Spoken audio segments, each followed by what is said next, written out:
Boa noite a todos. Mais uma noite de encontro com o professor Walter de Andrade. Projeto Iniciação. Boa noite. É com você, Gilberto. Olá, boa noite. Estamos ao vivo. Aqui são nesse sábado à noite, aí o aquecimento, né, para o Carnaval. Mais uma edição do nosso projeto Iniciação com o professor Walter. E estamos aí. Boa noite, professor. Bem-vindo. Boa noite, Gilberto Catira. Boa noite, Carlos Nascimento. Boa noite a todos os irmãos que nos acompanham, né? Neste sábado, hoje, 11 de fevereiro, né? Estamos aí iniciando mais um programa nosso, né? Do canal Conexão 3005, programa denominado Projeto Iniciação. Lembrando, como sempre nós fazemos, que o projeto mais importante de um ser humano na face da Terra é o projeto Iniciação. Todo ser humano tem muitos projetos na vida, né? Projetos sociais, familiares, econômicos, etc., de carreira, de estudos, etc., né? Projetos profissionais, mas, na verdade, o projeto mais importante é o projeto de iniciação, o projeto do autoconhecimento, né? Então, isso é muito importante. Esse nosso encontro aqui, de sábado, é destinado a dar a base filosófica, iniciática, para aqueles que pretendem seguir o caminho da iniciação, né? A base sempre são duas bases fundamentais do nosso trabalho, né? Os ensinamentos de Helena Petrovna Blavatsky, através de seus muitos escritos, né, livros, né? E também os ensinamentos do nosso querido professor Henrique José de Souza, fundador da Sociedade Brasileira de Eubiose, né? O objetivo é a síntese do conhecimento, a fim de propiciar aos pretendentes ao caminho da iniciação informações e valores importantes para essa finalidade. Outra finalidade do encontro é propiciar a reflexão a respeito do momento evolutivo que a humanidade está vivenciando neste início de século XXI, início da Era de Aquários, caminhando justamente para a produção no futuro, e futuro já determinado, de uma nova civilização. Então, é claro, devemos dizer que para desenvolver o projeto de iniciação, a pessoa não pode realizar isso sem a presença de uma escola iniciática. Os mestres afirmam todo isso aí, é uma invenção nossa, é ensinamento dos mestres, né? É necessário que a pessoa se filie a uma escola iniciática para seguir, para ter as bases provenientes da ciência iniciática das idades. Então, a pessoa tem que escolher uma escola. Nós, de nossa parte, nós convidamos a todos os nossos ouvintes e participantes que desejam seguir o caminho da iniciação numa escola iniciática, que faça isso na Sociedade Brasileira de Eubiose. É isso? Como fazer isso? É muito simples. É só ir no Google, né? Entra lá no busca do Google e digita Sociedade Brasileira de Eubiose. Vai aparecer o site de Eubiose. E esse site, buscando no site, a pessoa vai encontrar todos os departamentos da eubiose no Brasil e no exterior. Então, é só ver lá o endereço, o telefone, o e-mail, entrar em contato com a eubiose, o departamento da sua cidade ou próximo à sua cidade, e fazer a sua inscrição para o curso peregrino. É o curso básico para a entrar na eubiose.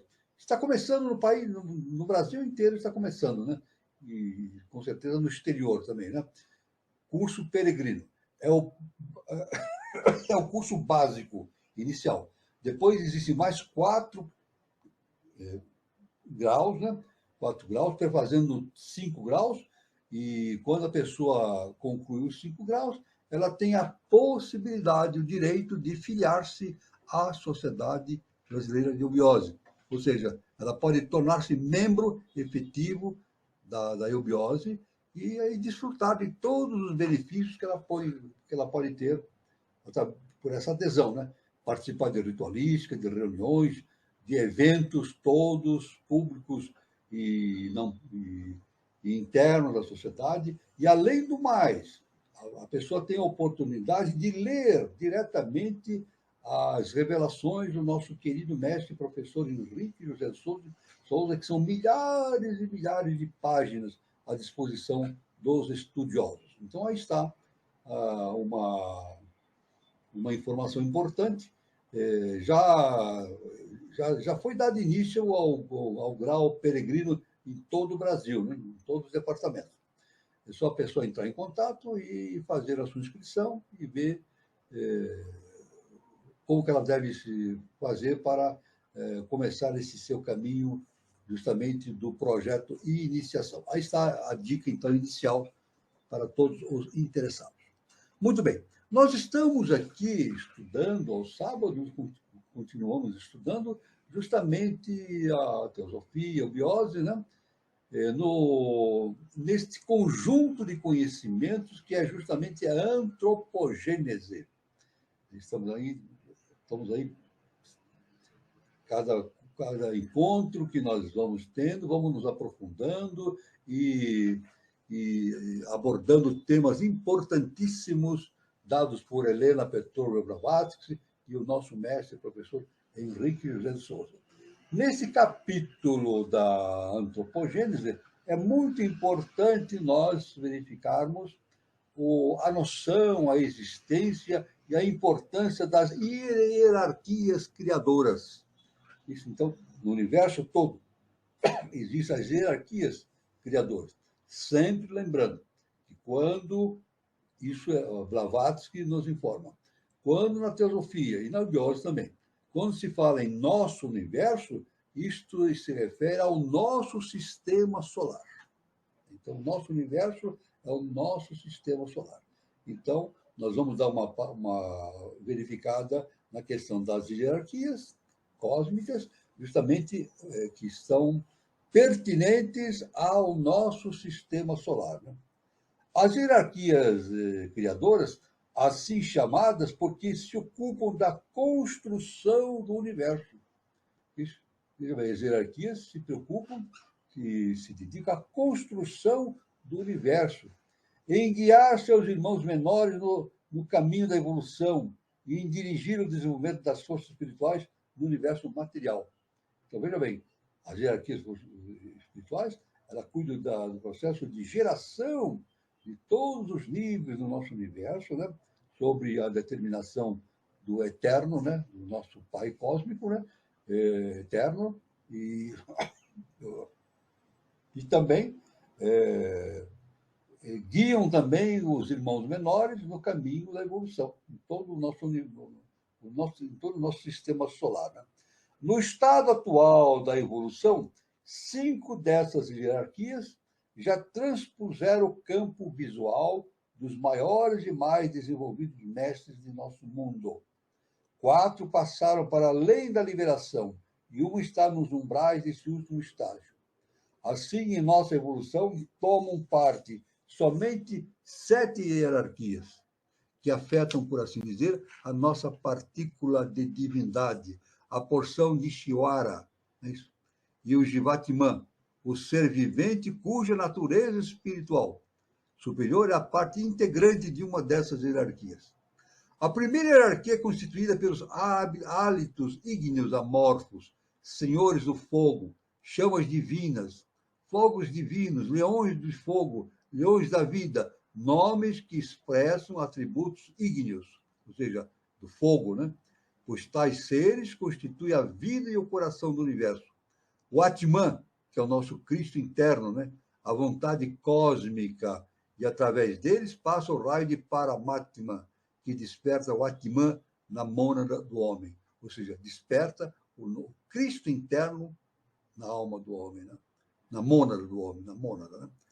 A segunda hierarquia é formada por seres de dupla natureza, as dúplices unidades, fogo e éter. O discernimento manifestado, a sabedoria do sistema, o Budi cósmico, que desperta Budi na mônada humana. Despertar Budi é justamente despertar o campo da intuição, dentro de nós. A mônada passa pelo despertamento da intuição dentro dela, através das hierarquias. A terceira hierarquia, a do Mahati e manas cósmicos, são as tríades, fogo, éter e água, a atividade cósmica que também deixa parte da sua essência da mônada do homem, à medida que este vai descendo. Estas são as hierarquias criadoras arrúpicas, sem forma. Então, são hierarquias arrúpicas porque não tem forma, né? Rupa quer dizer corpo, a é a negação de corpo. Então, arrupa quer dizer sem corpo, arrúpica, né? E moram na matéria ainda demasiado sutil para tomar forma limitada na matéria em que se misturam e compenetram todas as formas. A quarta hierarquia é a nossa, a hierarquia das mônadas humanas, é a nossa hierarquia, a quarta hierarquia, que, contudo, ainda não deixaram no labirinto o seio do Pai Supremo, não deixaram o seio do Pai Supremo, onde permanecemos verdadeiramente inseparáveis dele, embora no labirinto da matéria pareça-nos estarmos separados e distintos. É isso? Envoltos na matéria, parece que nós estamos muito longe da divindade, mas não, o Pai está permanentemente dentro de nós. Por isso que Jesus falou, né, em João 10, ele falou, vós sois deuses. Deus está dentro de nós, permanentemente. Essa hierarquia é também chamada da hierarquia dos jivas imortais. É a hierarquia humana, jivas. A quinta hierarquia é dos makaras, que tem por símbolo o pentágono. Olha só que importante, né? Nela, o duplo aspecto espiritual e o duplo aspecto físico da natureza, o positivo e o negativo, aparecem em luta recíproca. São os turbulentos, os rebeldes das mitologias, os nascidos do corpo de trevas, que, por sua evolução, pertencem a este universo. São seres de grande poder, makaras, né? E sabedoria espirituais, mas que ocultam em seu interior o germe, a essência do Ahankara, daquela faculdade autoativa necessária à evolução humana. São o produto da primeira cadeia planetária, justamente os makaras. A sexta hierarquia, estamos caminhando para a sétima, então estamos analisando agora a sexta hierarquia. É formada pelos nascidos do corpo de Brahma, denominado de corpo de luz ou de dia.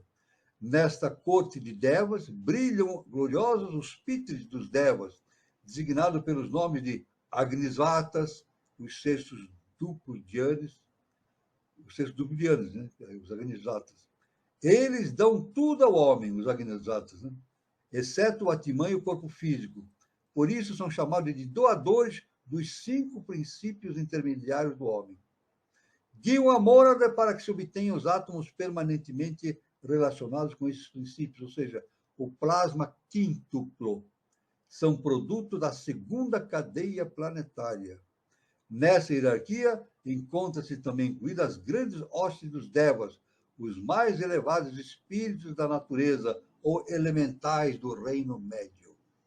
A sétima hierarquia agora, falando da sétima hierarquia, compreende os seres que conhecemos com o nome de Pitris lunares, nascidos do corpo de Brahma, chamado crepúsculo de Sandhya. Seu trabalho em relação à evolução, seu trabalho em relação à evolução física do homem é idêntica dos Pitris Agnisvatas, no que se refere à evolução intelectual. Fazem também parte dessa hierarquia os agentes dos Pitris na tarefa que lhes é encomendada. Esses agentes são numerosos cortes de Devas, os espíritos físicos menores da natureza, ou elementais do reino inferior, encarregados de formar os corpos físicos dos homens. Também entram nessa hierarquia os espíritos átomos, as sementes de evolução ou kalpas futuros. Essas 4 últimas são as hierarquias criadoras rúpicas, dotadas de forma. Então, nós vemos aí, nessa descrição das hierarquias, o nosso universo, o sistema solar, compõe-se dessa grande quantidade de hierarquias, né? Que algumas nós conhecemos, outras não sabemos ainda não sabemos da sua existência, mas constituem o panorama geral cósmico, né? Então, essas hierarquias originam, servem de veículos para o Pai Cósmico, para o Eterno, né? Para o Tati, o Aquilo, servem de veículos para a plasmação dos diversos níveis cósmicos do nosso universo. E, além disso, eles servem como instrutores dos menos evoluídos, justamente no caminho da evolução, por esses caminhos do universo. Então, são muitas hierarquias. Tanto que a nossa Constituição ela foi determinada por hierarquias, né, que nos antecederam no processo evolutivo. Nós temos um corpo físico, temos mais 6 corpos hiperfísicos, totalizando 7 corpos. Isso não surgiu por acaso. Aliás, o nosso mestre diz, nada acontece por acaso. Isso foi produzido por hierarquias específicas para cada nível do nosso corpo, dando existência ao nosso centenário. Só que essas hierarquias, elas produzem o corpo, mas não definitivamente evoluído ainda. Nós é que temos que fazer a evolução desses corpos. Isso é muito importante. Eles nos dão a possibilidade, não é isso? Plasmam em nós, fazem descer aquela potencialidade cósmica dos arquétipos e nos deram os corpos físicos e hiperfísicos. Mas nós, através da nossa consciência interna, temos que fazer a evolução desses corpos hiperfísicos, tornando-os compatíveis com a essência divina superior. Ou seja, nós, de nossa parte, assim como veja bem que interessante como as coisas funcionam. Assim como as hierarquias superiores servem de veículo para o Pai Cósmico, para a divindade, o Tati, né, o Eterno, serve de veículo para a plasmação do mundo manifestado, nós também temos que evoluir através do processo evolutivo, da iniciação, do autoconhecimento, para nos tornarmos cada vez melhores veículos para a divindade. Nós temos que nos tornar isso. Nos tornarmos cada vez melhores indivíduos para a divindade. Tanto que nós temos no projeto evolutivo da humanidade que nós estamos caminhando para uma nova civilização. Estamos caminhando para uma nova civilização. O planeta Terra deixa de ser um planeta de provação para ser um planeta de regeneração, de recuperação. Então, passamos por um novo patamar evolutivo. É claro que aqueles que estiverem em condições de seguir esse processo evolutivo para uma nova civilização. Feito isso, então, aqueles que estiverem num patamar evolutivo para seguir pelos caminhos de uma nova civilização, estes sim têm que desenvolver cada vez mais a sua competência, as suas possibilidades de se tornarem veículos cada vez mais adequados para a divindade. Não só para o Eterno, mas também para as hierarquias. Né? Nós temos que nos tornarmos veículos para essas hierarquias todas que nós falamos, que estão acima do nosso estágio de consciencial. Estão para lá do segundo trono, estão no além Akasha, né? Então, tem uma parte da hierarquia que estão abaixo da caixa, juntamente conosco, né? E outra parte da hierarquia estão além da caixa, né? Em planos ainda inconcebíveis para nós. Planos universais, cósmicos, espirituais, ainda inconcebíveis para nós. Então, a gente vê a grandiosidade que é justamente a estrutura desse universo e como ele funciona. É por isso que eu sempre digo, o importante no estudo da teosofia, da eubiose, é justamente entender como as coisas funcionam inicialmente. Entender o panorama cósmico geral, né?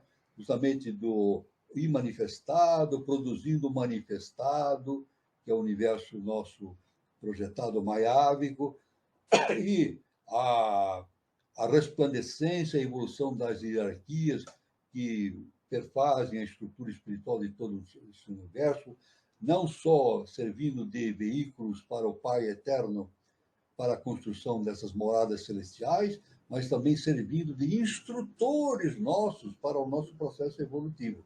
Então, isso aí tudo é o processo evolutivo cósmico universal. O importante, então, é entender como as coisas funcionam. Então, nada acontece por acaso.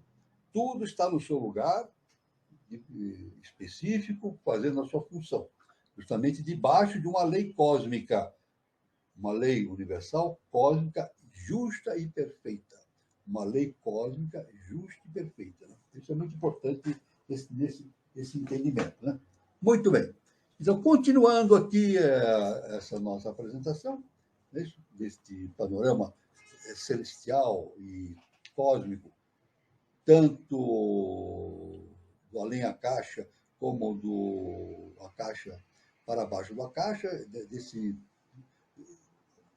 delineamento extraordinário do nosso universo, que é uma coisa fantástica. Né? Devemos dizer que a mente universal, Mahat, é o primeiro produto da matéria primordial.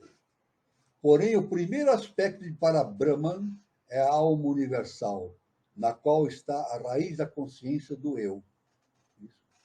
O princípio intelectualmente ativo e afirmador do eu, o polo positivo da criação, equivale aos chamados demônios, os primeiros produzidos.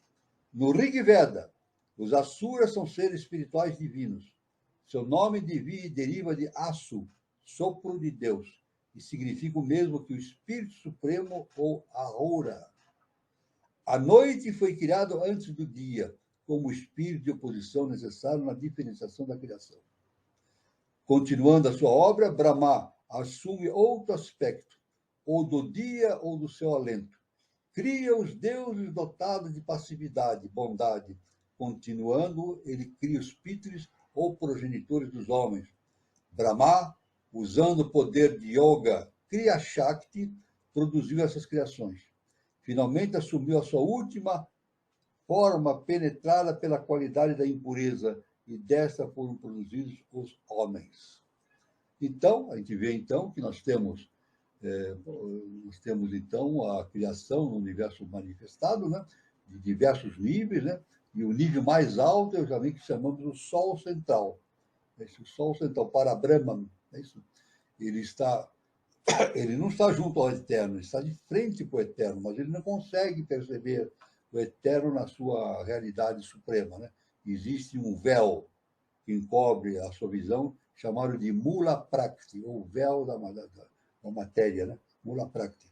Depois, abaixo do Sol Central, então, surgem os 3 tronos, Brahma, Vishnu e Shiva. Brahma, que é o primeiro trono, Vishnu, o segundo trono, e Shiva, o terceiro trono. Brahma é o Pai Celestial, é isso? Diretamente provindo do Sol Central. Depois vem Vishnu, o segundo trono, que é a Mãe Divina, né? Também é o segundo trono, chamada Mãe Divina. E Shiva, que é o Filho, justamente onde nós estamos. Onde nós estamos vivendo, né? Na nossa peregrinação por esse mundo de provas e de conhecimento. Então, a gente vê que tudo se encaixa dentro desse panorama que nós entendemos com o nome sintético de antropogênese, ou processo antropogenético. Então, Brahma simboliza pessoalmente os criadores coletivos do mundo. Ou seja, Brahma é o Pai Celestial, é o primeiro trono. Ele simboliza pessoalmente os criadores coletivos do mundo e dos homens, o universo com todos os seus produtos inumeráveis de coisas que se movem. Os 4 corpos representam as 4 classes de poderes criadores, ou Dhyan Shohans, os quais colaboram na formação do homem. Então, essa é a função do Brahma, o Pai Celestial, né? A queda dos anjos é uma alegoria universal. A queda dos anjos é uma alegoria universal. Isso é citado na Bíblia, né? No Antigo Testamento, né? É citado, Moisés se refere à queda dos anjos, que cronologicamente ocorreu em meados da raça lemuriana, né? Ou seja, as hostes luciferinas. Lúcifer e todo o seu conjunto de mentes luciferinas caíram em direção da Terra, foram projetados em direção da Terra pelo quinto Senhor. Isso aí, então, na Bíblia é chamada queda dos anjos. Representa a ação da inteligência, essa queda, né? diferenciando-se ou a consciência em seus diversos planos, buscando a união com a matéria, num extremo da escada evolutiva, e no outro extremo inferior, a rebelião da matéria contra o espírito, ou a ação contra a inércia espiritual. Eles, os da espada flamígera, paixão de animais, superam em fuga os espíritos das trevas. Então, aí, com a queda dos anjos, é que, evidentemente, que dá o surgimento da polaridade, né? A polaridade no mundo objetivo, né? Significa, de maneira bastante objetiva, na antropogênese, a doação, não é isso? A ativação da tríade superior naquele ser que vivia na Lemúria, que ainda era animal. Houve a ativação da tríade superior, e esse ser que vivia a experiência animal passou a viver a experiência humana. Então, completou-se o centenário, né? Então, nesse momento, todo o centenário ficou ativado.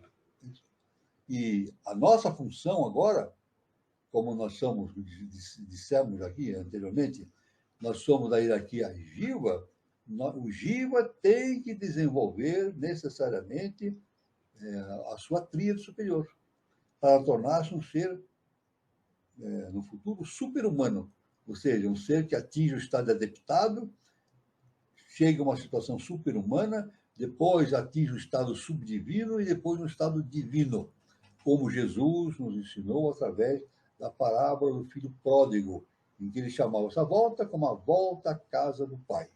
Então, nós estamos voltando à casa do Pai. Isso é importante, como Jesus nos informou. Né? Satã, com seus anjos, pertencia à primeira criação. Foi o mais sábio e formoso dos arcanjos de Deus. Foram eles que lutaram pela supremacia da espiritualidade consciente e divina na Terra, e foram vencidos, sucumbindo ao poder da matéria. Na teologia cristã, vemos o contrário. Miguel é o chefe das hostes celestes, como Lúcifer é o das hostes infernais. Então, isso tudo é alegórico, é uma alegoria. Foi assim que o Logos, benévolo maior, o Agatodaimon, se converteu em adversário ou Satã.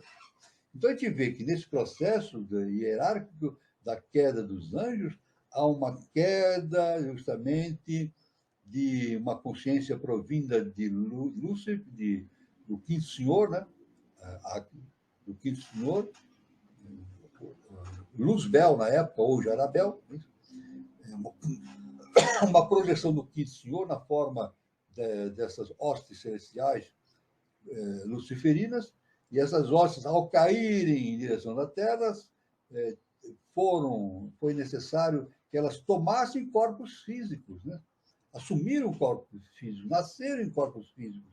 E é claro que aí há um atrito muito grande, né?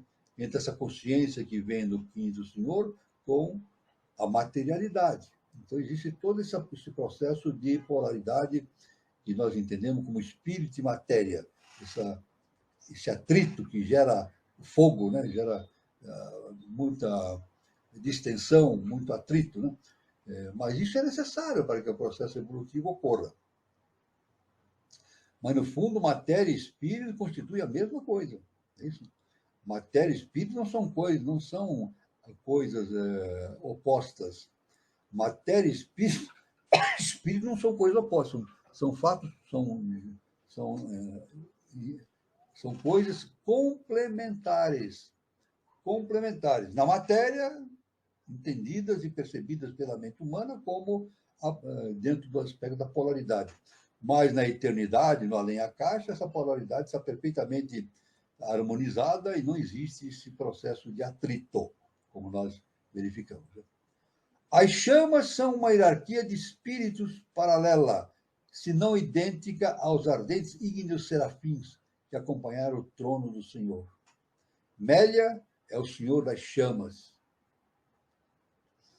Quando ele aparece na Terra, assume a personalidade de um Buda, diz a lenda popular. É um dos Lyas, L-H-A, né, mais antigos e venerados, um São Miguel budista. A palavra não deve tomar no sentido das regiões infernais, mas simplesmente no sentido espiritual, o etéreo. um ser de grau inferior por estar mais próximo à Terra, ou um grau mais elevado que a nossa esfera terrestre. Ao passo que o Yas, né, escreve LHS, Yas, são espíritos de esferas mais elevadas. E daí provém o nome da capital do Tibete, Lhasa. A capital do Tibete chama-se Lhasa. E justamente vem desses espíritos chamados Yas, na teogonia oriental. O ocultismo afirma que a Lua é muito mais antiga que a Terra e é a sua mãe. Veja, olha que interessante, né? A ciência diz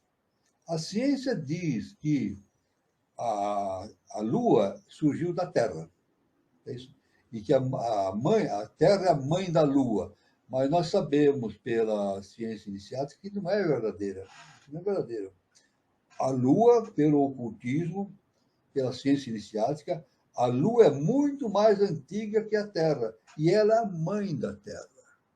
Ela é a mãe da Terra. Tanto que ela fica circulando ao redor da Terra como se estivesse vigiando permanentemente o seu filho. E nós todos somos provenientes da Lua. Todos os seres que estão vivendo na Terra são provenientes da Lua. Através a Lua foi um ponto intermediário nesse processo cósmico e evolutivo, né? Um processo cósmico de migração planetária ou interplanetária, vindo do planeta Mercúrio, mais próximo do Sol, depois passando para Vênus, depois passando para a Lua, que na época girava ao redor do Sol, né? Da Lua depois veio para a Terra. E houve um momento em que a Lua deixou de girar ao redor da Terra e girou ao redor da... Vamos repetir. Houve um momento em que a Lua deixou de girar ao redor do Sol e passou a girar ao redor da Terra. Então, ela é muito mais antiga do que a Terra. Isso a ciência ainda está muito longe de entender isso, né? A ciência está muito... Mas a ciência vai chegar nesse ponto. Vai chegar nesse ponto de entendimento que a Lua é mais velha, que a Lua é a mãe da Terra. Mas é necessário o quê? Como é que a ciência vai descobrir isso?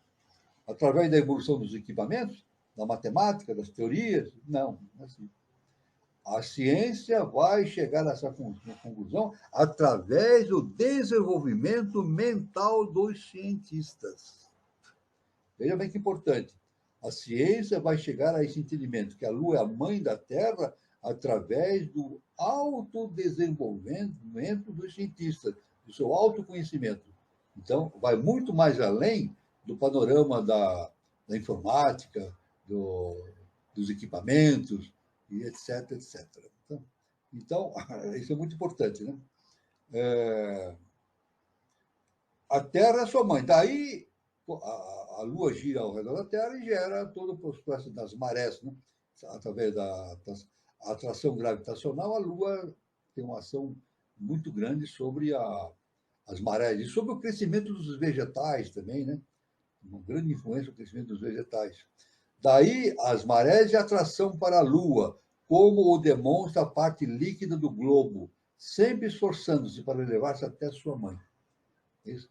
É como se a água quisesse voltar para a Lua. E, na verdade, essa água, a grande parte da água que nós temos na Terra foi proveniente da Lua. É isso? Grande parte. Isso aí está em conexão com aquele processo bíblico que nós entendemos do dilúvio, né, que o fundamento, a inundação de Atlântida pelas águas, né, mas foi um aumento da quantidade de água na Terra. E na Bíblia é dito que choveu durante 40 noites e 40 dias. De onde veio tanta água, né? Veio da Lua. A Lua passou por um processo de aquecimento, não é isso? Processo de aquecimento, e a água evaporou, foi para o espaço, e a gravidade da Terra, então, foi atraindo esse vapor de água e foi se condensando e caindo sobre a Terra. E aumentou a quantidade líquida da Terra, né? Os seus mares e oceanos aumentaram de volume, né? Então, isso é muito importante, né? Chegou o tempo da incrustação da Terra. As águas se separaram e o processo se iniciou. Era o princípio de uma nova vida. Justamente nessa questão da vinda da água da Lua, né? Então, por isso que aliás, É interessante que isso é um dos pontos da ciência também, né? Se a gente lê os livros científicos, etc., os, a discussão entre os cientistas, né? Existe uma grande incógnita, uma grande dúvida na Terra. De onde veio tanta água? A ciência não tem ainda uma explicação para isso, né? De onde veio tanta água, né?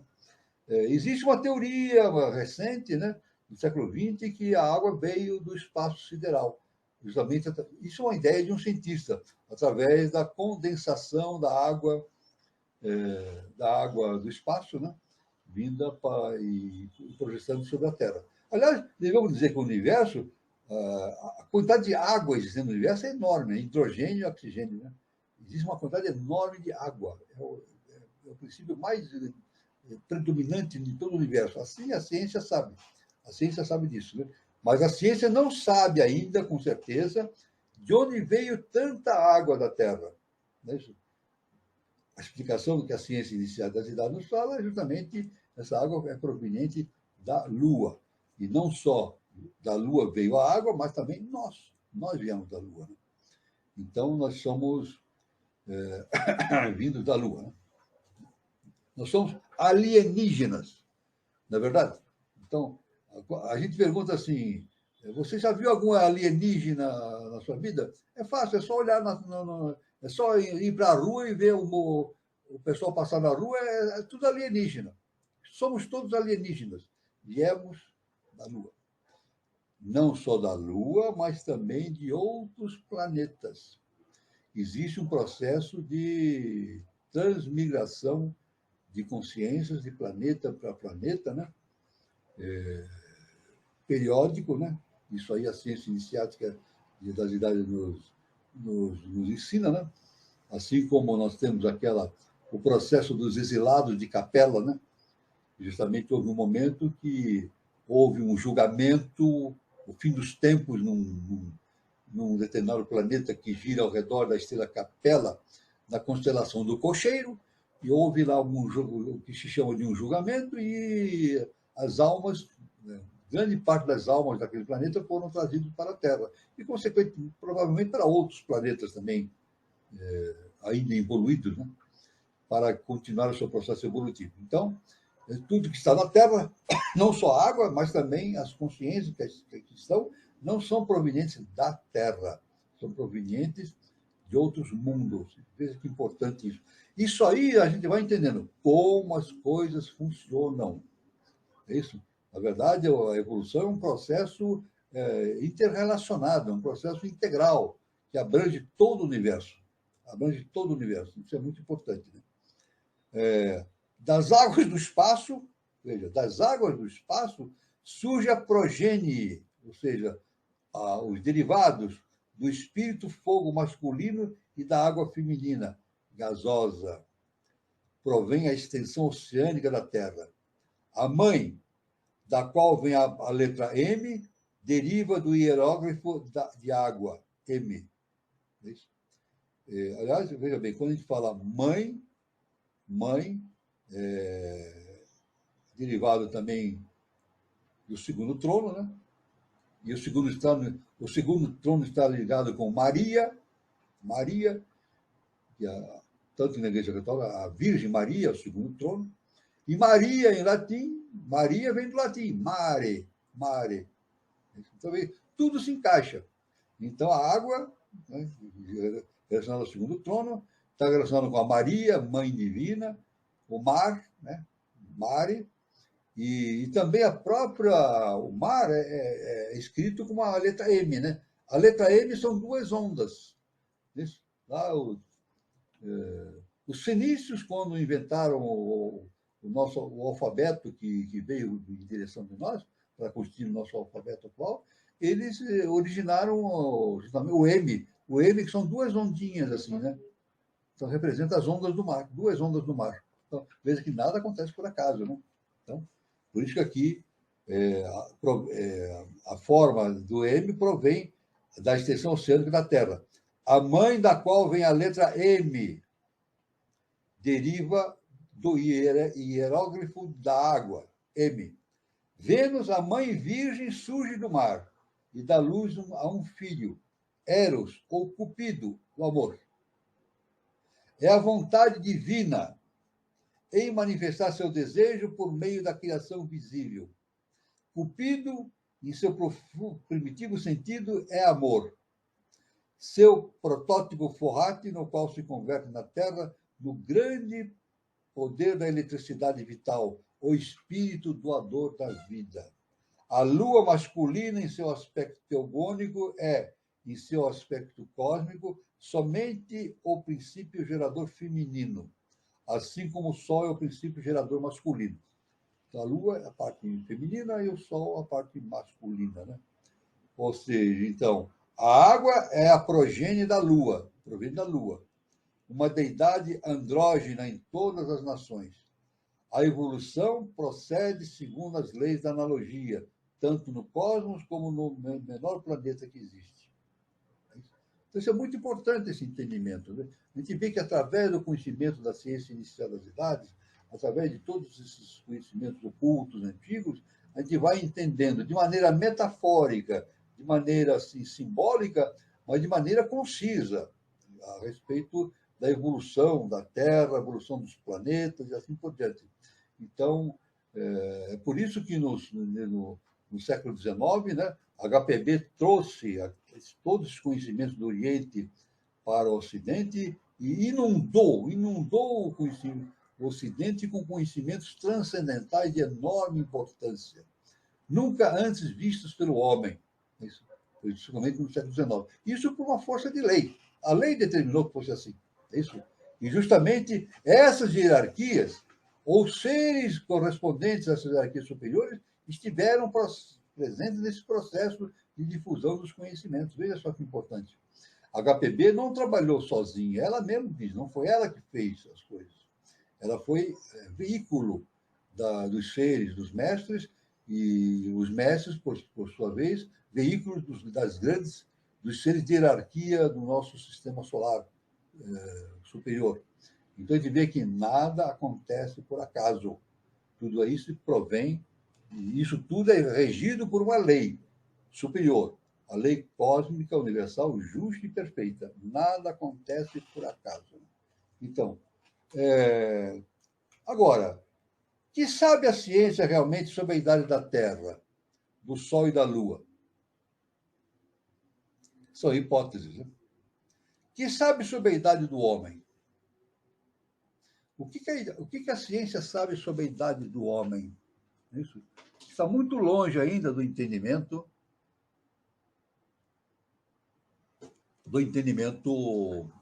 fundamental, né? Eu, quando era criança, estudava nos níveis fundamentais. Eu aprendi que a idade do o homem originou há 100 mil anos. 100 mil anos. Depois, em questão de alguns poucos anos, né, considerando a evolução da ciência, esse número foi aumentando, né? 100 mil anos, 1 milhão de... Hoje a ciência já imagina 2 milhões de anos, como o homem surgindo na África, né? Então, aquela ideia do Australopithecus, né? Justamente 2 milhões de anos. Mas é muito pouco ainda, né? Muito pouco. O que sabe a ciência a respeito da história da humanidade, em termos cronológicos? Muito pouco ainda, né? Se nós, como já vimos aqui em diversas ocasiões, né? A idade da nossa quinta raça mãe ariana é 1 milhão de anos. 1 milhão de anos, conforme os ensinamentos da ciência inicial das idades e do professor Henrique de Souza. E a Atlântida são milhões de anos, 320, 350 milhões de anos. E a Lemúria também, inimaginável, né? E se formos imaginar as primeiras raças mães, Adâmica e Hiperbórea, são milhões e milhões de anos antecedentes ao nosso tempo, que aí a ciência não tem condições de avaliar esses dados, porque não há equipamentos nem fontes primárias que deem suporte para esse conhecimento. Mas a ciência inicial das idades, ela nos dá esse conhecimento, por quê? o conhecimento da ciência iniciada das idades não é gerada pelo homem, é gerada pelas hierarquias. O conhecimento iniciado das idades é gerado pelas hierarquias trazidas para a face da Terra e guardadas em templos, nos mundos subterrâneos, guardadas pelos mestres, e os mestres vão distribuindo esses conhecimentos a pouco e pouco, através dos tempos, à medida que a humanidade vai amadurecendo e se preparando para novos conhecimentos. Então, muito pouco sabe o homem a respeito sobre a idade do homem. Aliás, a gente pode ver, mesmo os fósseis humanos são muito... não se encontra um fóssil inteiro, né, um esqueleto inteiro. Não, porque o processo de preservação da parte óssea mineralizada depende de muitas condições específicas, né? Então, o que se encontra, na verdade, são pedaços específicos de ossada humana, né? E aí a biologia comparada consegue, através dos seus estudos gerais sobre a estruturação orgânica, genética e óssea dos animais, ela consegue reproduzir uma estrutura óssea do ser humano de acordo com esses padrões evolutivos que ela tem como base nos seus estudos. Então, a gente vê que os dados primários, das fontes primárias na ciência, são muito raros, né? Tanto que a ciência, mesmo na história oficial, é muito difícil a ciência ter documentos, é quase impossível, há mais de 3.000, 4.000 anos de idade. Não há documentos. Não há documentos suficientes, né? De 3.000, 4.000 anos antes. Então, falar de 1 milhão de anos diante da ciência é falar de algo inexpugnável, de algo que não dá para a ciência pesquisar ou buscar elementos fósseis, elementos materiais suficientes para esse processo de entendimento, né? Mas é assim que o processo se realiza, né? Isso não acontece não somente na história, mas também no aspecto iniciático. Somente lembrando um fato muito importante, né? Quer ver uma coisa muito interessante que eu gostaria de citar? A existência de Jesus o Cristo. Veja, não há um documento histórico que comprove a existência de Jesus o Cristo. Não existe uma evidência histórica que comprove a existência de Jesus o Cristo. Você vai lá na Galileia, onde ele viveu, não tem nenhuma parede escrita Jesus o Cristo, ou nenhum documento escrito da época. E lá já existia documento da época, mas não tem nada disso, né? Tanto que, pelo conhecimento iniciático, quem deixou a memória de Jesus íntegra para o Ocidente foi Paulo de Tarso. Olha só que interessante. Paulo de Tarso foi o grande divulgador da ideia de Cristo no mundo ocidental. Ele que contou. É isso. Existem os evangelhos, né? Também. Mas, veja bem, existe algum documento dos evangelhos que a gente possa divulgar? Não, foi Paulo de Tarso. É isso. Os evangelhos foram produzidos através dos conhecimentos de Paulo de Tarso. É isso. Poucos foram aqueles que produziram documentos realmente válidos como fonte primária naquele tempo, né? Hoje ainda existe uma nova vertente desse conhecimento, que são os evangelhos apócrifos, encontrados na África, né? Os evangelhos apócrifos, que estão dando um enorme avanço no conhecimento da questão da existência de Jesus. Então, aí tem um fato histórico muito importante a respeito dessa questão da história, né? Em que a história não tem, por vezes, documentos necessários para provar ou negar a existência de alguém, ou de um fato, ou de algum acontecimento. Então, a gente vê que a ciência oficial tem as suas limitações, e muitas limitações nesse processo todo, né? Mas é fundamental dizermos que todo esse conhecimento iniciático que nós temos é proveniente justamente do conhecimento que nos foi trazido pelas hierarquias. Dando agora o valor das hierarquias. As hierarquias trazem para o mundo, para a face da Terra, aqueles protótipos, aqueles arquétipos, aquele conhecimento fundamental do universo, da evolução universal, da história, e ficam registrados justamente nos anais dos mundos subterrâneos, né? Pelos cientistas. Tanto que a HPB, em grande parte, né, ou totalmente, os ensinamentos da HPB foram trazidos dos mundos internos, principalmente do Tibete, dos mundos internos do Tibete, da Índia e dos mundos internos no Tibete. Então, isso aí é muito importante, o entendimento dessa relação que temos entre a visão histórica acadêmica e a visão histórica da ciência iniciais das idades. Então, é por isso que isso nos ratifica e nos indica que, quando uma pessoa pretende fazer o seu caminho da iniciação, ela somente vai fazer esse caminho da iniciação quando ela se conecta e se integra numa escola ligada ao caminho iniciado das idades. Somente assim ela consegue fazer o seu processo de iniciação. Porque somente essas escolas possuem o germe, possuem as orientações, os ensinamentos derivados desses grandes fontes de conhecimento do passado, tanto da Índia como da Atlântida, dos mundos internos, a exemplo do Tibete e assim por diante. Então, isso aí é uma visão também. O assunto é difícil, não é fácil, né? O assunto é difícil, um assunto muito difícil de ser abordado, né? Trazido por HPB, pelo professor Henrique de Souza, mas não impossível de ser entendido.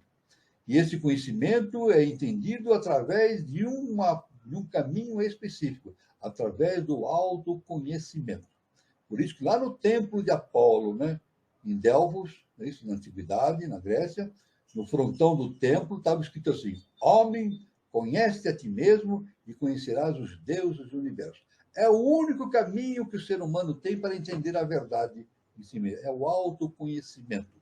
Através do autoconhecimento, ele consegue desvendar todos esses mistérios e caminhar rumo a um processo iniciático superior de adeptado e além de adepto, seguindo pelo caminho sublivino e divino e voltando à casa do Pai. Eu estou aqui, parando um pouco aqui, né, essa apresentação de hoje, né, passando a palavra para o nosso irmão Carlos Nascimento, para a gente continuar a nossa conversa. Né? Muito bom, professor. E realmente tudo isso demanda muito tempo, né? Muita história, e a gente tem muito pouco registro, né, professor? E relembrando aquela história que o senhor fala, né, dos anjos caídos e a dificuldade, né, desses seres de hierarquias, né, entrar no corpo físico, né, professor? A dinâmica que a gente vive aqui na face da Terra, na parte física, é tão complicada que foi complicado até para os seres de hierarquias alados, né, os anjos. Até que ponto a gente pode saber, professor, que essa descida dos anjos alavancou o nosso processo de evolução aqui na face da Terra? Bom, o conhecimento iniciático nos dá esse olhar bastante profundo a respeito da questão da manifestação. Né? Por exemplo, nós falamos dos seres de hierarquia, seres do além-a-caixa, dos seres do universo maiável, mas superior, do além-a-caixa. Esses seres não podem se manifestar diretamente na matéria, porque é muita energia. É isso? Então, o que acontece? Eles têm que servir de hierarquias de menor potencial energético para transmitir esses conhecimentos. E até se servir de elementos de hierarquia que possam, num determinado momento, encarnar em corpos físicos. Foi o caso dos anjos, a queda dos anjos. Né? Lúcifer e os anjos tiveram a oportunidade de encarnar em corpos físicos. Então, eles trouxeram a tríade superior, não somente trouxeram, eles vieram com a tríade e encarnando no plano humano, eles trouxeram essa genética. É uma genética superior, na verdade. Então, essa tríade superior provém de uma genética superior. Então, existe hierarquia que podem se manifestar porque tem um nível mais baixo de energia, pode se manifestar num corpo físico denso. É claro que as hierarquias que passam por esse procedimento realmente é um desafio muito grande, né? Porque elas têm o seu conhecimento superior, mas têm que mergulhar na matéria. E a lei é única para todo mundo, né? Mergulhou na matéria, há um esquecimento, há um obscurecimento do conhecimento celestial, né? E realmente há uma briga, há um choque muito grande entre a consciência e o estado da materialidade, né? Então, esses seres que reencarnaram, como citando a queda dos anjos, tiveram que passar por essa limitação enorme, né? E quem passar pelo estudo da biose, os graus e depois na série interna, o nosso mestre dá histórias e mais histórias a respeito desses conhecimentos que nós não podemos, no momento, abordar aqui, porque é um enorme conhecimento, mas ele nos ensina os problemas que essas hierarquias tiveram justamente nesse trato com o mundo material, dessa limitação. Mas essas hierarquias, como dissemos, que se encarnaram em corpos humanos, vieram com uma missão específica, justamente para alavancar o processo de evolução humana. Alavancar o processo da evolução humana, né? E isso é muito importante. E as hierarquias fazem isso, né? Fazer esse impulso da evolução humana através da sua presença diretamente em corpos físicos humanos, né? Tanto que no Antigo Testamento, de forma alegórica, é dito que os anjos desceram para a face da terra e enamoraram-se acharam as mulheres lindas e casaram-se com as mulheres. Isso é algo figurado, né? É uma explicação figurada a respeito dessa união, justamente, das hierarquias superiores com as hierarquias inferiores, provocando essa união, né? Essa união. Então, é claro que as hierarquias superiores, encarnando em corpos físicos densos, produziram a projeção dos arquétipos genéticos superiores para o gene humano e geraram novas formas de vida, né? Novas formas de vida. Né? Através de tanto que nós vemos que o processo de reprodução sexuada apareceu durante meados da raça lemuriana, né? No processo evolutivo humano, o processo de reprodução sexuada apareceu em meados da raça lemuriana. É isso. Antigamente, os lemurianos eles se reproduziam através de ovos, como os dinossauros eram assim, né? Os ovos, incrível, né? Aqueles animais gigantes botavam ovos, eles se reproduziam através de ovos, né? Então, mas depois os lemurianos se reproduziam por ovos, depois passaram a ter a reprodução sexuada. E é claro que a sexualidade ela aumenta a potencialidade deste armazenamento cósmico das influências, das informações genéticas superiores, desses arquétipos superiores, né? Que é o DNA, né? A formação do DNA. O DNA o DNA não é uma criação da face da Terra, como a ciência, a atual ciência entende. Não é? O DNA é proveniente de um arquétipo universal, e à medida que esse DNA vai evoluindo, ele evolui através da projeção de arquétipos específicos do mundo superior. Né? Ou seja, nada acontece por acaso, tudo tem uma origem, e a origem é sempre o eterno, as hierarquias superiores, sempre. Nada se origina de baixo. Ou seja, nada é criado na face da Terra. Não existe a criação, existe a projeção, a manifestação. Na verdade, não existe a criação em si do universo, sim a manifestação de hierarquias superiores, em forma tucuística, em condições inferiores. Então, essa é a explicação. Eu estou falando disso aí também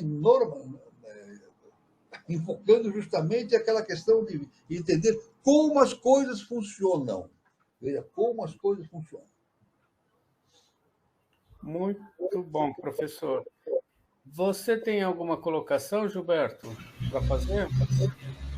Sim, deixa eu só, antes de dar o recadinho para o pessoal que está acompanhando, né, para deixar o like aí no vídeo, inscreva-se no canal caso você ainda não seja inscrito e pode deixar a sua pergunta, né? A gente sempre lembra que a pergunta ela pode ser colocada aqui no chat para ser respondida aqui ao vivo, e caso não seja respondida ou você assista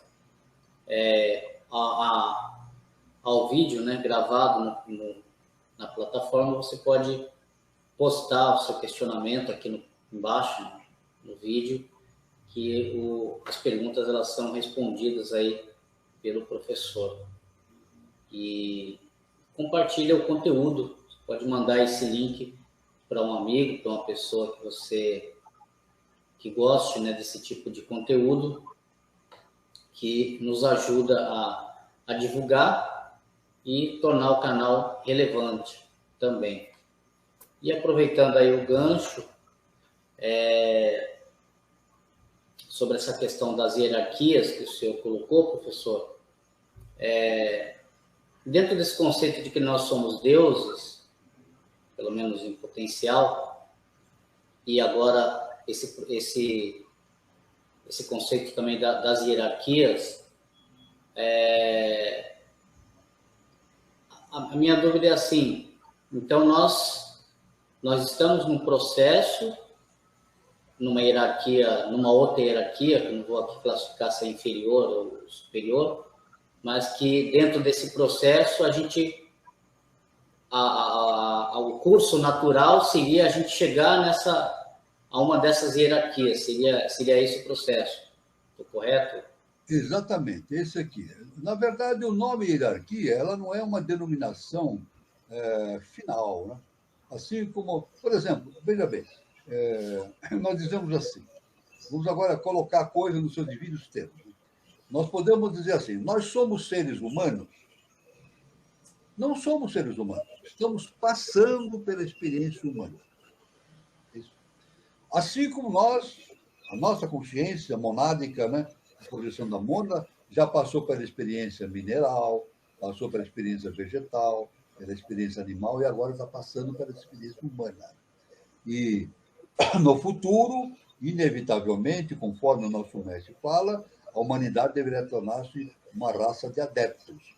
Ou seja, a humanidade deverá passar para a experiência super-humana. E assim acontece com as hierarquias também. Quando nós falamos que nós somos jivas, como nós falamos aqui na nossa apresentação, né? Nós somos esta quarta manifestação. Existem 3 hierarquias que nos deram origem, e nós somos a 4ª origem dentro do nosso processo evolutivo, das nossas cadeias centenárias. Né? Somos a 4ª, jiva. Mas, na verdade, nós não somos jivas. A mesma coisa, nós não somos jivas, estamos passando pela experiência jiva. Isso. À medida que nós vamos ascendendo a outros graus evolutivos, nós vamos assumindo outros nomes correspondentes ao estado evolutivo superior. Então, passaremos para o estado de evolução de outras hierarquias, assim progressivamente. Né? Então, nós não somos exatamente... Nós estamos passando por. Veja como as coisas funcionam. Né? Nós não somos, na verdade, nós estamos passando por. Nós somos, de uma maneira geral, nós podemos dizer que somos uma coisa realmente deuses. Isso aí somos. Como Jesus falou, vós sois deuses. Ou seja, Jesus falou, a sua essência fundamental. Jesus falou, olha, para o ser humano, a sua essência fundamental é a essência divina. Divina. Jesus queria dizer, você não é um homem ou uma mulher, simplesmente. Estão passando pela experiência humana. Agora, Jesus falou assim, vós sois Deus, conhecereis a verdade vos libertará. Conhecer a verdade é conhecer o Deus que existe dentro de nós. Conhecer o Deus. E quando nós conhecemos o Deus, nós nos libertamos. Nos libertamos do quê? De nós mesmos. Esse é o essencial. Nos libertamos de nós mesmos. Assim, estamos passando pela experiência Jiva. Quando nós atingirmos uma consciência hierárquica superior, nós nos libertamos da limitação de Jiva e passamos para outro nível de hierárquico. Então, nós estamos caminhando hierarquicamente através do universo para níveis superiores, né? Como a HPB diz, tudo no universo é consciência. O que evolui é a consciência. A consciência vai atingindo patamares cada vez maiores até atingir, como Jesus falou, o ponto que ele denomina a volta à casa do Pai. Então, nós vamos assumindo. A nossa tendência é nos tornarmos, passarmos a vivenciar hierarquias superiores. Hierarquias superiores, né? Isso é a nossa tendência. Deixarmos de ser Jiva e passaremos para outras hierarquias superiores e assim sucessivamente. Isso é inevitável para qualquer ser que viva no nosso universo, ou seja, no nosso sistema solar. Muito bom, professor. O Júlio Teixeira pergunta o seguinte, ó. Nova civilização, quinta dimensão, quinto veículo ou pele, como ensinam os veneráveis hindus? E tanto a Terra, quantos de nós temos 7 peles? Nós temos 7 níveis de entendimento. Mas só que nós estamos ainda terminando, ou já terminando, o quarto nível de entendimento, que é o quaternário, né? Estamos começando a desenvolver agora a quinta coisa, que é justamente o mental superior, a tríade superior. Né? São 4, depois tem 3, né? Acima. Estamos trabalhando agora no mental superior, que é justamente o motivo de ação do quê? Da quinta raça-mãe. O nome já diz, quinta raça-mãe. A Atlântida, quarta raça-mãe. Trabalhou especificamente no quaternário. A quinta raça-mãe, a Ariana, está trabalhando justamente na quinta coisa, que é justamente o mental superior. E depois haverá uma sexta raça-mãe, uma sétima raça-mãe, para desenvolver totalmente esses 7 estados de consciência. É o processo setenário, não é isso? Quando desenvolvermos totalmente esses 7 estados de consciência, nós nos tornamos, então, seres além da consciência humana. Nos tornamos seres superiores, super-humanos. Super-humanos. Então, o nosso mestre afirma que a tendência nossa, no nosso plano evolucional, é partirmos para um quinto estado de consciência. Esse quinto estado de consciência é a Mãe Divina, o segundo trono. Tanto que o mestre, nas suas revelações, ele diz que um ser que estiver caminhando para a sua iluminação, para o seu adeptado, para a realização do seu conhecimento interno, do autoconhecimento, ele tem que tornar-se cada vez mais próximo à Mãe Divina, ao quinto nível evolutivo, a quinta consciência, que é a Mãe Divina, né? Então, cada vez mais isso tem que ser feito, né? pelo ser, né? E assim por diante, né? Isso é muito importante. Tanto que na eubiose existem yogas específicas. Quem vier para a eubiose vai poder vivenciar justamente a prática de yogas específicas dado pelo nosso mestre, o professor Henrique Jesus de Souza, para desenvolver todos esses níveis evolutivos que constituem o nosso setenário, né? Então, isso é básico no ensinamento eubiótico. O nosso mestre nos deixou tudo alinhavado, tudo certinho. Então, a nova civilização, justamente humana, justamente é um caminho para a quinta dimensão. A quinta dimensão, isso é muito bem. E tanto que esse processo evolutivo que nós estamos caminhando, foi dado o protótipo, a base, dado pelo quinto senhor. E a sua projeção, Lúcifer. A quinta coisa, né? A projeção de luz do seu senhor, né? Justamente Luzbel, na época, hoje Arabel, a projeção dele justamente foi Lúcifer, que nos trouxe a possibilidade de ter a tríade superior. Olha que interessante. Quando Lúcifer veio para a matéria com a sua hierarquia, ele nos trouxe a tríade superior, a possibilidade de desenvolvermos a tríade começando pelo mental superior, que é uma quinta coisa. Depois desenvolveremos uma sexta coisa, que é Budi, e depois uma sétima coisa, que é Atman, é o Cristo interno. Então, esse é o processo... E mesmo nós vemos, né? Na própria Bíblia nós estamos... A Bíblia diz que existe o quê? 7 dias da criação. Não é isso? Está lá, Moisés, indica a criação do universo, 7 dias da criação. E nós já passamos por 4 dias da criação. 4 dias da criação. Estamos indo para o 5º dia da criação. Está na nossa mão. Olha a nossa mão aqui. A nossa mão, exatamente, esses 4 dedos aqui superiores, quem estuda astrologia sabe exatamente a relação dos dedos com os planetas. Eu não vou citar aqui, porque aí seria sair muito do tema, né? Mas quem estuda astrologia, nós podemos futuramente abordar esse assunto. E cada dedo desse superior aqui corresponde a um planeta específico. E esse 5º dedo também tem uma correlação. E essa correlação é com Lúcifer, a 5ª coisa. E nós podemos perceber que essa 5ª coisa, esse 5º dedo aqui, o polegar, está em oposição aos outros 4. Olha só, a oposição. E a oposição é justamente aquilo que Lúcifer trouxe para a Terra. Oposição chamado como? Rebeldia. Isso. Esse aqui, ó, esse 5º dedo em oposição à palma da mão chama-se rebeldia. A oposição.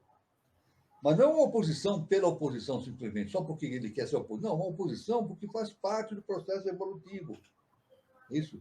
Essa oposição faz parte do processo evolutivo. Isso. Tanto que o nosso mestre, nos seus ensinamentos, ele fala assim, somente os rebeldes se salvam. Somente os rebeldes se salvam. Somente aqueles que se rebelam contra as suas limitações humanas conseguem superar o seu estado humano e tornar-se um ser super-humano. Tanto que Mário Rosso de Luna, o grande filósofo, astrônomo, um grande estudioso espanhol, contemporâneo do professor Henrique de Souza, aliás, foram amigos, Mário Rosso de Luna, ele cognominou, né, deu o nome de HPB como a Divina Rebelde, que ela era rebelde, Divina Rebelde. Jesus o Cristo foi um rebelde também, né?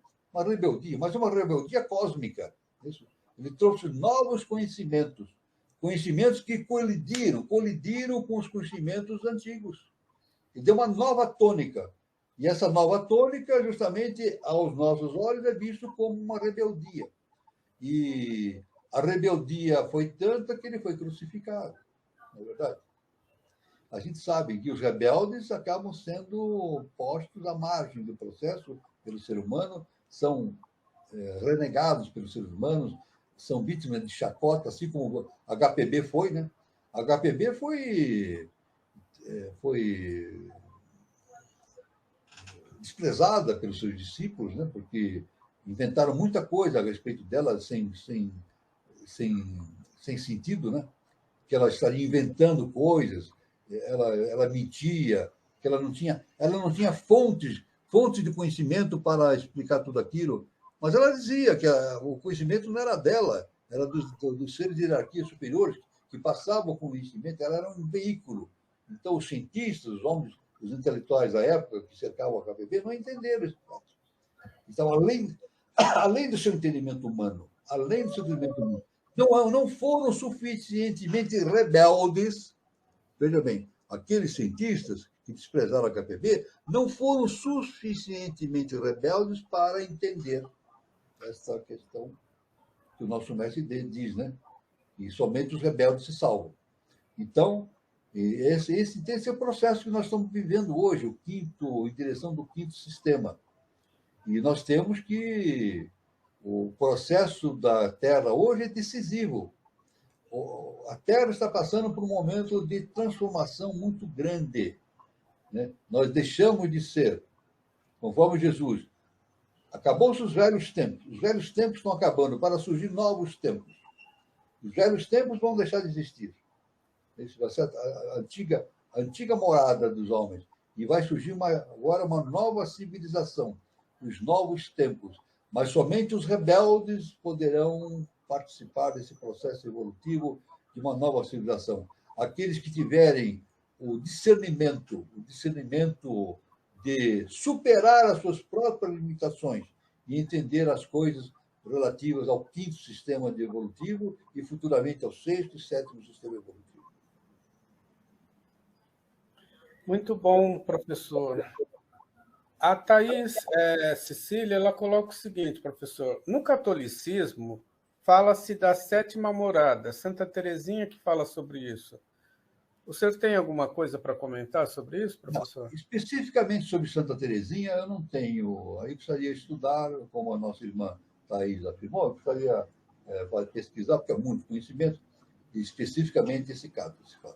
Mas eu quero dizer à nossa irmã Thais que aquilo que está no catolicismo, na base, estou dizendo no conhecimento iniciático, provém dos mestres, né? É claro que muita coisa se deturpou, como em toda religião, né? Toda religião, quando o ser humano bota a mão, há uma deturpação, por vezes, do conhecimento original. Isso não é só no catolicismo, no protestantismo, na Índia, no Egito, isso é coisa do ser humano. O ser humano desvirtua o processo da ciência inicial, do conhecimento antigo, né? E para desvirtuar. Assim como tem gente que desvirtua a palavra do Cristo, né? Jesus fala uma coisa. Tem gente que age, que diz que é seguidor de Cristo e age diferentemente, o contrário do que ele faz. Eu vou repetir. Tem gente hoje que se diz seguidor do Cristo e faz justamente o contrário do que ele ensinava. Eu não vou dar exemplos, mas vocês podem ver. Existem pessoas que dizem que seguem o Cristo e fazem justamente o contrário do que ele ensinava. Não é verdade? Então, desvirtuamento. Agora, no caso da Santa Teresinha, nós podemos estudar.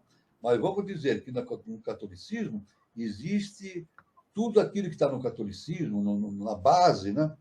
É proveniente da ciência inicial das idades. Isso. E, então, pode ser que a Santa Teresinha, falando sobre a sétima morada, ela falasse sobre esses conhecimentos da ciência inicial das idades. É questão de estudar. Quando a gente entra na igreja, a gente vê o próprio altar, né? Temos lá o altar. Quem está no altar? A Maria,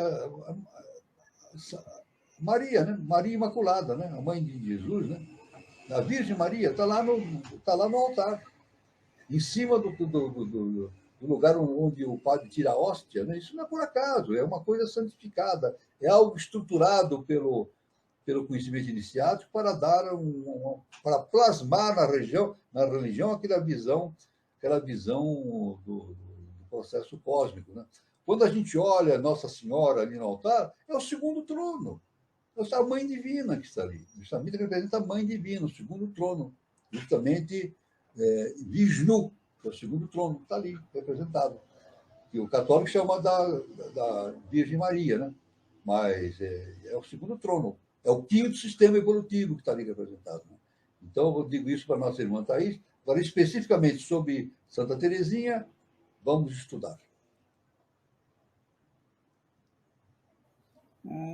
Muito bom, professor. A Margarida Martins, professor, ela pergunta o seguinte: são duas perguntas. A polaridade foi e é importante para a nossa evolução, professor? Como seria se não tivesse ocorrido a queda dos anjos e com ela a polaridade? Eu devo dizer o seguinte: a polaridade é algo inerente ao próprio processo evolutivo. É isso? As leis herméticas, são 7 leis herméticas. Né? A quarta lei é a lei da polaridade, aquela que une uma tríade superior com a tríade inferior.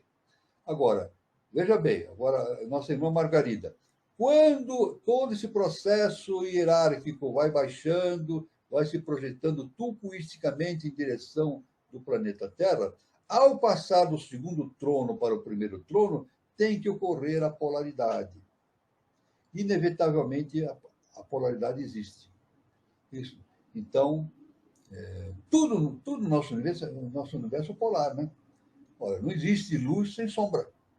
Na verdade, existe a eletricidade polo negativo e positivo, o dia e a noite, o quente e o frio.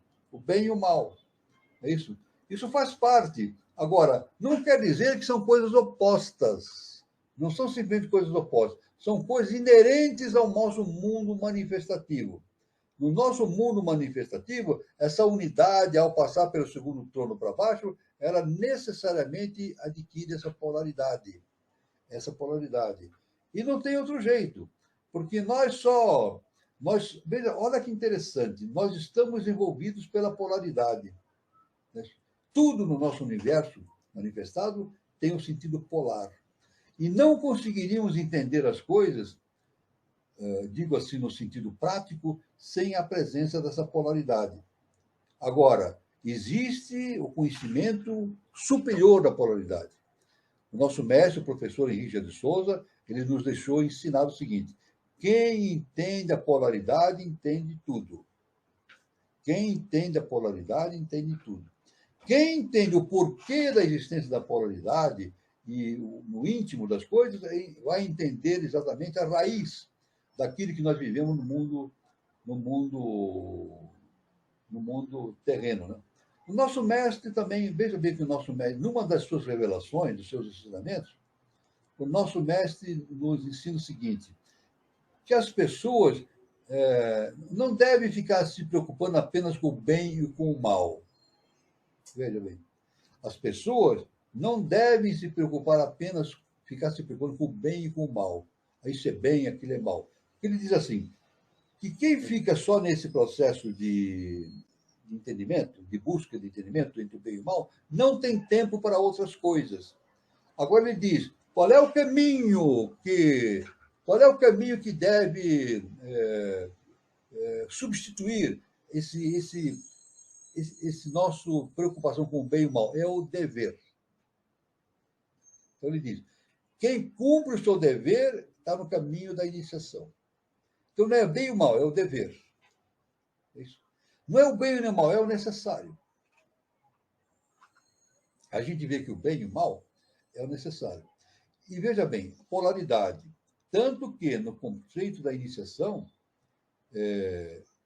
o ser humano não entende. Nós somos 8 bilhões de seres. 8 bilhões de seres. E na quase totalidade desses seres, esses seres não entendem a diferença entre bem e mal. Tem gente que confunde. Tem gente que confunde bem e mal. Se nós nos reunimos muitas pessoas, muitos vão chamar de mal e outros vão chamar de bem. E, às vezes, o oposto. O que muitos acham que é bem, o outro diz que é mal. O que o outro diz que é mal, o outro diz que é bem. Então, o ser humano tem uma visão completamente distorcida a respeito do bem e do mal. O ser humano não entendeu ainda o que é bem e mal. O ser humano sabe o que é certo e errado, isso sabe. Todo ser humano sabe o que é o certo e o errado. Eu não estou inventando, eu estou citando algo que é citado justamente nos 10 mandamentos agartinos. É chamado 10 mandamentos agartinos, e quem entrar na biose vai estudar esses 10 mandamentos agartinos no processo iniciático.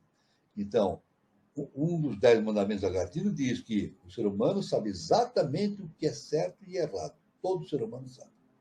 Não é verdade? Agora, entre bem e mal, não. Há uma dificuldade muito grande. E nós vemos hoje no mundo, na nossa atividade social, a gente vê isso aí. Eu não vou citar exemplos. Tem muita gente que diz, isso é bem, outro diz, não, isso é mal. Outro diz, isso aqui é bem. Aí outro diz, não, isso aqui é mal. Então, as opiniões são diferentes a respeito de determinados aspectos, sobre o bem e mal. Então, esse é o problema da polaridade, a dificuldade que o ser humano tem em entender a polaridade. Porque essa polaridade só vai ser entendida no momento em que o ser humano desenvolver totalmente a sua tríade superior. Veja bem, quando o ser humano desenvolver totalmente a tríade superior, aí ele vai ter uma visão da polaridade perfeita, não mais de bem e mal, mas do necessário. Desenvolver essa tríade superior significa desenvolver o seu Cristo interno. Desenvolver o seu Cristo interno, tornar-se um adepto, um ser superior, um ser super-humano. Então, Veja bem, a queda dos anjos, na queda dos anjos ocorreu esse fato também. Esses anjos foram projetados no mundo superior e caíram no campo da polaridade. E eles tiveram que enfrentar essa dificuldade. É isso? Os anjos, Lúcifer e a sua hoste de seres ditos angelicais, os anjos, tiveram que enfrentar justamente esse desafio justamente concernente à questão da polaridade. Normalmente, quem estiver muita gente que já está na biologia estudando, o nosso mestre dá exemplos maravilhosos e ensinos profundos a respeito dessa questão do entendimento da polaridade e da dificuldade que mesmo os anjos têm para superar essa limitação provocada pela polaridade. Então, essa é a resposta que eu tenho que dar para nosso irmão Margarida, mas a resposta definitiva é dada pelo nosso mestre. Quem entende a polaridade, entende tudo.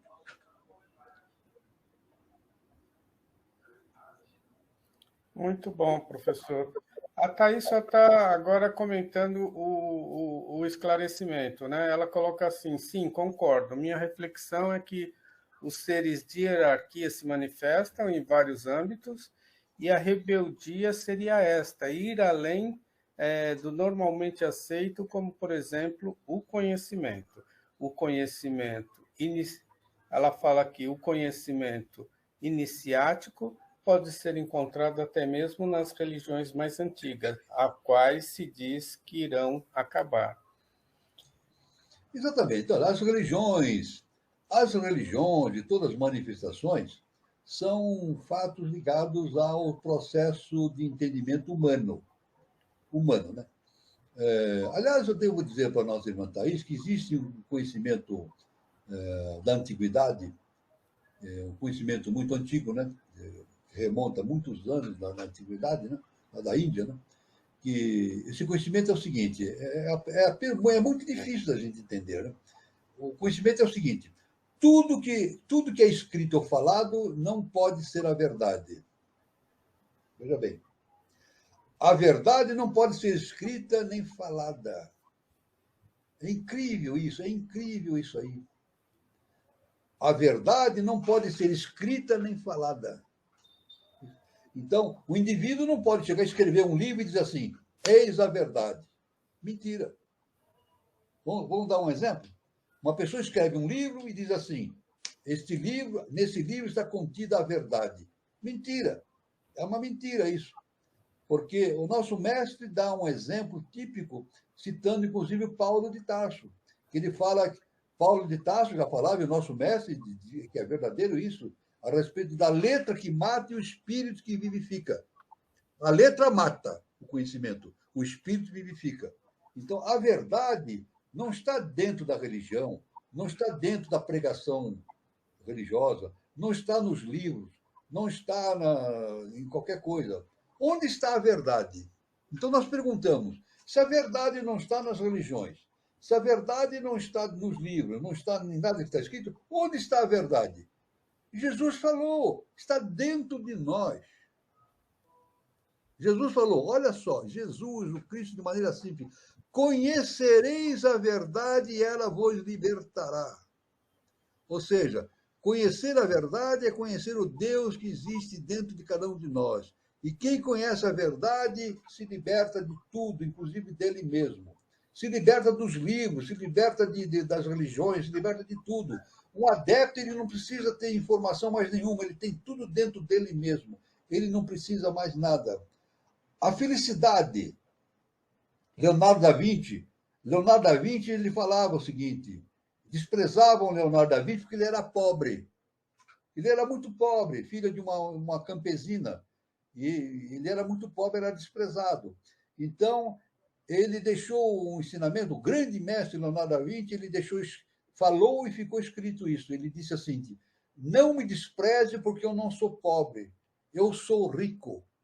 Sou rico porque nada preciso. Ele era pobre, sempre foi pobre, Leonardo da Vinci. Mas ele dizia: eu sou rico porque nada preciso. Ou seja, ele era rico porque tinha tudo dentro dele, como um mestre que foi, né? Então, o indivíduo estava, no mínimo, 500 mil anos na frente do nosso tempo, um gênio da humanidade. Né? Então, a riqueza do ser humano é encontrar a verdade dentro de si mesmo. É isso? Essa é a riqueza que o indivíduo tem. A riqueza que o indivíduo tem é não precisar mais nada de coisa alguma, nem de ninguém, nem de livro, nem de revelações, nem de nada. É tudo dentro dele mesmo. Tanto que o nosso mestre, para terminar, o nosso mestre, olha só que coisa extraordinária. O nosso mestre diz assim: estude, medite, compare e tire as suas próprias conclusões. O importante é a própria conclusão do indivíduo, é o mergulho que o indivíduo dá dentro do seu entendimento, da sua individualidade, do Deus que existe dentro dele. Aí ele torna-se livre e torna-se feliz. Muito bom, professor. Só para finalizar, professor, a Thaís Cecília coloca: autoconhecer-se para saber a verdade. Exatamente. O autoconhecimento. O que é o autoconhecimento? É conhecer Deus. E esse Deus onde está? O que é autoconhecimento? É conhecer Deus. E Deus onde está? Está lá num planeta distante? Está numa terra distante? Num universo distante? Não, está dentro de nós. Deus está pertinho, está dentro de nós. Então Jesus falou: conhecereis a verdade e a verdade vos libertará. Então, esse é o autoconhecimento, é a base de todo o processo da iniciação. Por isso que todo esse conhecimento ele somente pode ser dado através de uma linha de conhecimento que siga o conhecimento da ciência iniciática das idades. É necessário, no processo de autoconhecimento, seguir uma linha que siga rigidamente o processo da ciência iniciática das idades. Senão, não há chance de sucesso. Não há chance de sucesso. Muito bom. Nossa, professor, a hora passou, eu nem percebi. Deixa eu deixar o recado aqui. Então, o canal Conexão 3005 volta, né, com as suas rodas de conversa. E agora, na terça-feira, dia 14 de fevereiro, no mesmo horário, às 20h40, terá como tema Método Kovacic, tratamento complementar ao câncer, tá? O palestrante será o mestre Edom Ferreira, lá de Brasília, Distrito Federal. Ele vai falar sobre terapias complementares ao câncer via captação de energia por meio de radiestesia e da energização do corpo dos seres vivos. Vai ser muito interessante. O Edom Ferreira é um cara que conhece bem o assunto de terapias e tudo mais. Ele é terapeuta e ele vai passar toda essa informação para a gente. Eu acho muito interessante a gente acompanhar, porque o tema é realmente muito interessante. E falar também sobre o Espaço Shakti, né, que tem a ver mais ou menos com tudo isso, Centro de Terapias Holísticas, né? Quem estiver passando por São Lourenço, sul de Minas, é só ir lá na Praça Helena Jefferson de Souza, número 38, anexo 1, São Lourenço, Minas Gerais. Aí está o telefone, o WhatsApp, prefixo 35 99756 6874. E o canal lá no Instagram, né? @ShaktiNovaEra. E lembrando que também tem o Shakti lá de Brasília, tá? Aí teve a inauguração do Shakti lá de Brasília. Bom, então os recados eram esses, né, professor? Estouramos aqui um pouquinho a hora, mas foi muito bom. A Thaís está agradecendo, a Maria Inês também. Eu quero também agradecer a participação de todos. Foi muito bom ter vocês aqui hoje, que engrandece o nosso encontro de conhecimento com o projeto de iniciação do professor Walter Teixeira de Andrade. Eu quero desejar um bom final de sábado, um bom final de semana. Temos roda de conversa terça-feira e até o nosso próximo encontro no sábado que vem. Só queria fazer um comentário aqui. Pode fazer. Né? A Thaís falou assim: eu sou. Pronto, ela falou, resumiu, né? Eu sou. Agora eu pergunto assim: quem é Thaís? Thaís é Deus. É Deus. Eu estou falando isso, Jesus falou. Jesus falou, vós sois Deus. A Thaís é Deus, ela tem o Deus dentro dela, eu sou. Esse é o processo. Aí, parabéns, Thaís, por essa frase simples, mas absolutamente iniciática. Parabéns. Muito bom, Thaís. Obrigado, viu, Thaís, pela sua participação. É com você, Gilberto. Isso aí. Dar boa noite e agradecer a todos que estão aí conectados. Lembrando que na terça temos de volta aí, né, a nossa roda de conversa. E no próximo sábado estaremos aqui também de novo, né? Temos aí o carnaval, já vai ter aí no período do carnaval, mas nós estaremos aqui firmes e fortes com o nosso bloco aqui, do Conexão, a todo vapor. Tá certo? Então, um bom final de sábado a todos e um bom fim de semana. Boa noite, professor. Boa noite. Eu tenho que falar mais uma coisinha, viu? Um minutinho. Moisés, quando estava diante da sarça ardente, ele estava falando, ele falou com Deus.